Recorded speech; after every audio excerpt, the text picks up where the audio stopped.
Ini lagi heboh di Cina nih. Seorang istri meminta cerai dari suaminya. Dan suaminya setuju. Tapi ia menuntut untuk mengembalikan nafkah yang telah diberikan kepada istrinya ini selama 6 tahun pernikahan. Dan netizen bukannya mendukung istrinya malah mendukung suaminya. Jadi suaminya ini bernama Wang, lahir dan besar di Shenzhen di provinsi Hunan, Cina. Dari kecil dia memang udah bekerja keras. Tapi dia sudah putus sekolah.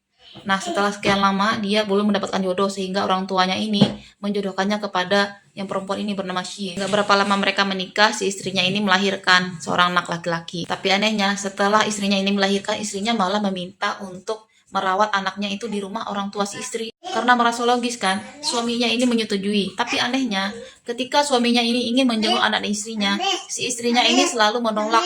Beliau ini baik banget gitu. Dia tetap memenuhi kewajibannya sebagai suami.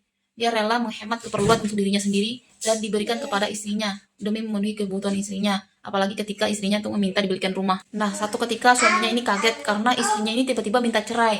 Dan suaminya tentu menolak dong. Setelah sekian alasan diajukan, suaminya ini tetap menolak. Dan akhirnya terpaksalah si istrinya ini menggunakan jurus terakhirnya.